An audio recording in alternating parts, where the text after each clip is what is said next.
इस सुशासन सप्ताह में बहुत सारी ऐसी प्रक्रियाएं, स्वच्छता को भी सुशासन के साथ जोड़ा गया। स्वच्छता का अर्थ मात्र शौचालयों की सफाई तक सीमित ना रख करके कार्यालयों की सफाई, कार्यालयों में फाइलों का डिस्पोजल और कितने कितने डिस्पोजल।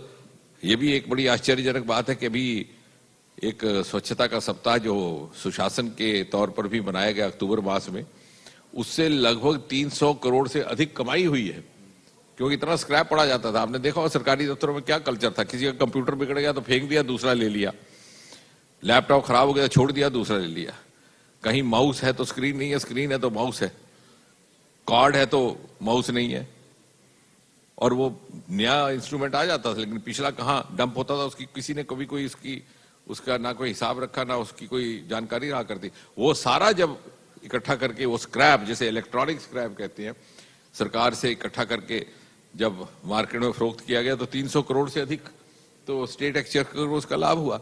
तो एक जो मोदी जी ने out of box thinking introduce की है, and also the capacity to break taboos of the past. सुशासन मात्र कार्यालयों तक सीमित नहीं है। अब हमारे अंतरिक्ष विभाग में आपने देखा, रोज आजकल अंतरिक्ष विभाग को लेकर के, इसरो को लेकर के, स्पेस सैटेलाइट्स को लेकर के समाचार आते हैं। क्यों आते हैं? इसलिए आते हैं कि 70 वर्ष तक अंतरिक्ष ने गोपनीयता के पर्दे में काम किया। डॉक्टर साहब, इस पर अलग से प्रश्न करेंगे, लेकिन सबसे महत्वपूर्ण बात यह है कि 6 विभाग किस तरह से संभालते हैं? क्योंकि जो आपके कर्मचारियों से बातचीत हो रही थी, सुबह 7 बजे जगते हैं, 11 बजे रात तक, तो कैसे एनर्जी आखिरकार कैसे ये 6 विभाग में कैसे तारतम्यता? ये तो इस प्रश्न का उत्तर तो बड़ा कठिन है वो तो, लेकिन ये है कि जब लगता है कि इस प्रकार की जिम्मेवारी दी गई तो किस प्रकार जब तक अपनी भरपूर ऊर्जा और अपनी क्षमता के अनुकूल उसको निभाया जाए, वो प्रयास रहता है। मैं 2-3 ऑफिस में भी घूमता हूँ दिन भर में, और हमने और कोई पास टाइम रखा नहीं है, ना अवकाश, ना छुट्टी, ना संडे, ना मंडे। तो ये बीच में आप ही के साथ जो 2 मिनट बैठा हुआ तो ये हमारी रिलैक्सेशन हो गई, उसके बाद फिर से काम पे चले जाएंगे। डॉक्टर साहब, आपके पास स्पेस डिपार्टमेंट भी है। आप जिस तरह से स्पेस डिपार्टमेंट 60 के दशक से इसमें जो है कार्यरूप धारण करना शुरू किया था, अभी जिस तरह से स्पेस डिपार्टमेंट स्पेस में जो कार्य हो रहा है उसके बारे में, जिस तरह से गगनयान की बात किया जाए, चंद्रयान की बात किया जाए, जिस तरह से आगे बढ़ रही है मोदी सरकार के नेतृत्व में, उसको लेकर आगे योजना क्या है स्पेस डिपार्टमेंट? नहीं, देखिए, हमें ये बात समझनी होगी और समाज में बाकी लोगों को भी समझानी होगी। कई बार क्या होता है कि बहुत सारी चीजों का हमें अनुमान नहीं रहता, वो हमारे रोज देखते देखते हमारे माइंड की इस तरह से कंडीशनिंग हो जाती है। लेकिन अगर आप अंतरिक्ष के ही विभाग को देखें तो हकीकत तो ये है कि इतनी सारी प्रतिभा, इतनी क्षमता छिपी हुई थी हमारे वैज्ञानिकों में भी, हमारे कर्मचारियों में भी। अब जब साराभाई ने अंतरिक्ष का कार्यक्रम प्रारंभ किया 1950 के दशक में, लेट 50s में, वो एक ऐसा समय था जबकि अमेरिका और सोवियत यूनियन चांद की धरती पर अपना आदमी उतारने की तैयारी कर रहे थे, और हम गीत गाते थे चंदा मामा दूर के। तो आप अनुमान लगाइए कितनी तीव्र गति से ये यात्रा आगे बढ़ी है, और इतने सारे साधन भी नहीं थे, इतना सरकारों में भी उसको प्राथमिकता नहीं दी जा रही थी जिस प्रकार से मोदी जी ने दी है। उसके बावजूद हमारे वैज्ञानिकों में प्रतिभा थी, आंखों में सितारे थे, बाईसाइकिल के कैरियर पर उठा करके रॉकेट ले जाया करते थे साराभाई। एक ऐसा दौर गुजरा, और आज एक ऐसा दौर है कि विदेशी सैटेलाइट हमारे यहां से लॉन्च हो रहे हैं। लगभग 200 मिलियन से अधिक यूरो कमाए गए हैं फॉरेन सैटेलाइट से, जिसमें से लगभग 195-97 मिलियन यूरो तो मात्र इन 8-8.5 वर्षों में मोदी जी के कार्यकाल में। तो ये इसलिए हुआ कि जैसे मैंने कहा कि मोदी जी ने रास्ते हमवार किए, काम करने की स्वतंत्रता दी, किस प्रकार से हर व्यक्ति की प्रतिभा को पूरा उसको एक्सपोजर, उसका आउटलेट मिले, उसके एक साधन जुटाए। ये गोपनीयता की पर्दे से हटा करके इसको प्राइवेट सेक्टर के लिए खोल दिया गया। मात्र 2-3 साल पहले, जैसे मीडिया ने कहा, अनलॉकिंग ऑफ द स्पेस हुआ, और आज 3 वर्ष के भीतर परिणाम यह है कि हमारे पास 110 से अधिक स्टार्टअप्स हैं। और भी आपने पिछले दिनों समाचारों में आपने भी दर्शाया किस प्रकार स्काई रूट वो दो नौजवानों ने वो बना करके रॉकेट भेजे, वो प्राइवेट रॉकेट्स हैं, और अब वो प्राइवेट सैटेलाइट्स भी भेज रहे हैं। तो ये जो छिपी हुई प्रतिभा थी, मैं तो कहूंगा the talent which was waiting to be explored, उसको मौका दिया मोदी जी ने। ये सुशासन से भी जुड़ता है और हमारी प्रतिभा से भी जुड़ता है, और आज यही कारण है कि भारत के प्रतिभा का और स्पेस टेक्नोलॉजी का, हमारा जो त्रिवेंद्रम का इंस्टीट्यूट है स्पेस का, अधिकतर वहां से जो हमारे बच्चे निकल करके आ रहे हैं वो नासा में उनको काम पे लगाया जा रहा है। वो तो उससे आप एक अनुमान लगा सकते हैं कि किस प्रकार की मान्यता है हमारे यहाँ के साइंटिफिक ब्रेन्स की और स्पेस साइंटिस्ट। डॉक्टर साहब, सभी लोगों के मन में, देशवासियों की जो आशंकाएं हैं नई अंतरिक्ष नीति को लेकर, ये नई अंतरिक्ष नीति में है क्या क्या?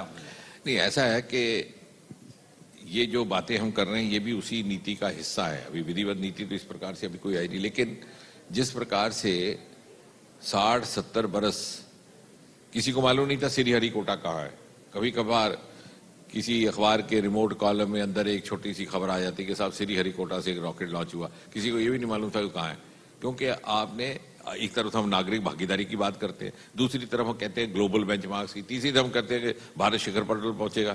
तो अगर हमने ग्लोबल बेंचमार्क्स के ऊपर पूरा उतरना है, ग्लोबल कंपटीशन में उतरना है, तो हमारे global challenge we have to act like a global country. वो बात मोदी जी ने की, उन्होंने अंतरिक्ष को खोल दिया।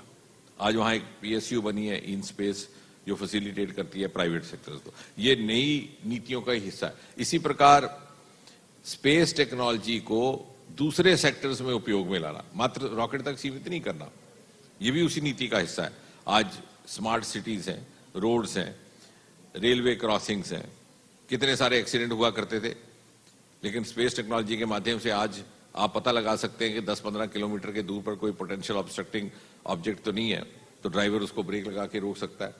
तो हर सेक्टर में इसको लाना। अभी हाल ही में स्वामित्व कार्यक्रम मोदी जी के ही प्रयास से प्रारंभ हुआ, जिससे कि पंचायतों की मैपिंग, पहले वो लंबी लंबी दूरबीन करके होता था, बरसों गुजर जाते थे, इतना समय भी लगता, मैन पावर लगती। आज स्पेस टेक्नोलॉजी के माध्यम से, उसमें स्पेस टेक्नोलॉजी भी है, उसमें रडार भी है और उसमें ड्रोन भी है, और ड्रोन भी इसी के साथ जुड़ता है।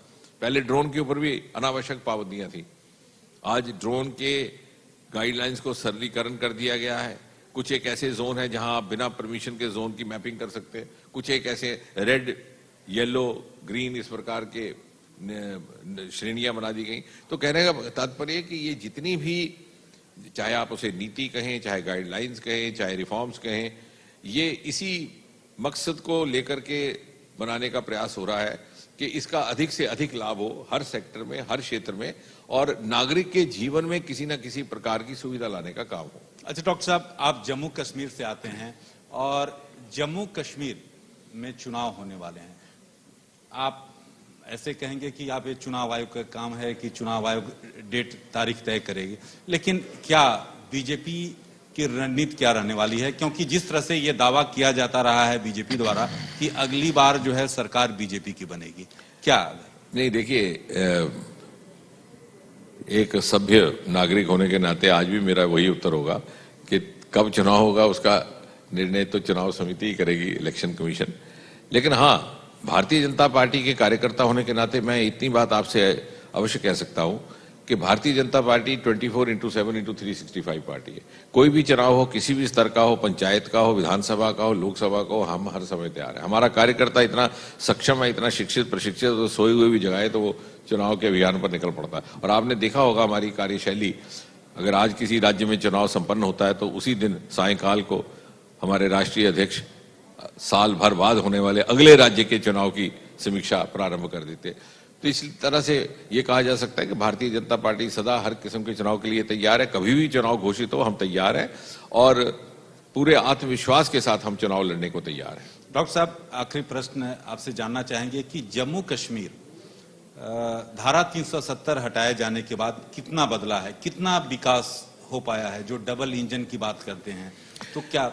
मैं समझूंगा इसको हम संक्षेप में अगर वर्णन करना हो तो 3 स्तर पर, एक प्रशासन के स्तर पर, दूसरा विकास, और तीसरा जिस प्रकार से आम जीवन में मानसिकता में बदलाव आया है।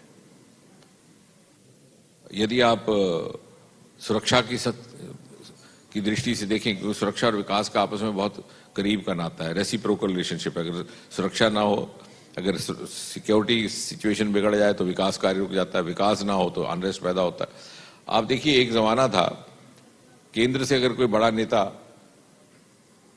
कश्मीर घाटी के दौरे पर निकलता तो पाकिस्तान से हड़ताल का आह्वान होता और श्रीनगर में दुकानें बंद हो जाती। आपने रिपोर्ट की इतने साल, अभी हाल ही में गृह मंत्री गए हुए थे 1 महीना पहले, 1.5 महीना, और इतने कार्यक्रम करके आए, सभाएं हुई, कोई हड़ताल नहीं, कोई पत्थरबाजी नहीं 2-3 साल से। इसका अर्थ ये हुआ कि जो सरकारें उन तक वहां रहीं उनमें शायद उस तरह की इच्छा शक्ति का अभाव था। क्योंकि आज भी मेरा ये मानना है, ये बात कोई कहे कि ना कहे, कि श्रीनगर की आम गली कूचों में घूमने वाला आम इंसान वो मन से चाहता है कि मैं मोदी जी की विकास यात्रा का हिस्सा बनूं। क्योंकि कश्मीर का युवा बड़ा एस्पिरेशनल है, बड़ा आकांक्षी है।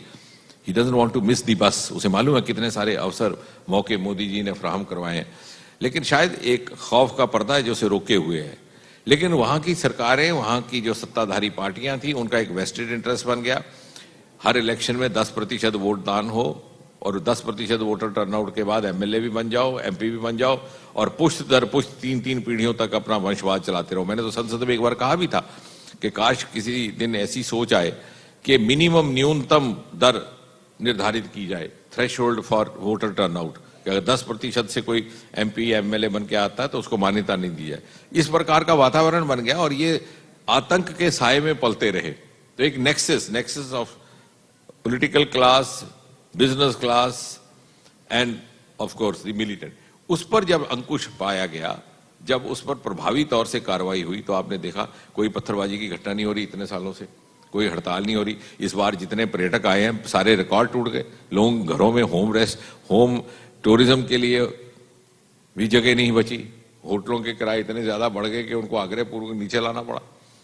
दूसरे स्तर पर प्रशासन, आप प्रशासन और रिफॉर्म्स, एक बहुत बड़ी विडंबना, क्योंकि लंबा बात करेंगे तो पूरा दिन लग जाएगा, लेकिन 2 ही उदाहरण है। 70 वर्ष तक एक ऐसा वर्ग था नागरिकों का, समाज का, जिसे वोट देने का अधिकार नहीं था, जिसे नागरिकता का अधिकार नहीं था। और जानते हो कौन सा वर्ग था? जो 1947 में बंटवारे के बाद पाकिस्तान से यहां आए थे। और ये वो वर्ग था, जो अक्सर बात चूक जाती है, जिसमें से 2 सदस्य भारत के प्रधानमंत्री बने। डॉक्टर मनमोहन सिंह जी जेलम से आए थे, इंद्र कुमार गुजराल जी गवर्नमेंट कॉलेज लाहौर के ग्रेजुएट थे, वो भारत के प्रधानमंत्री बने। लेकिन उन्हीं के कुछ एक साथी जो जाकर के जम्मू में बस गए, जम्मू कश्मीर में, उनको नागरिकता का अधिकार भी नहीं, उनको वोट देने का अधिकार भी नहीं। तो मैं तो कई बार कहता हूं कि विधाता को मंजूर था कि ये 2 हमारे वरिष्ठ प्रधानमंत्री यहां आके बसे, अगर ये जम्मू कश्मीर में गए होते तो शायद इनके भी कुंडली कुछ और होती।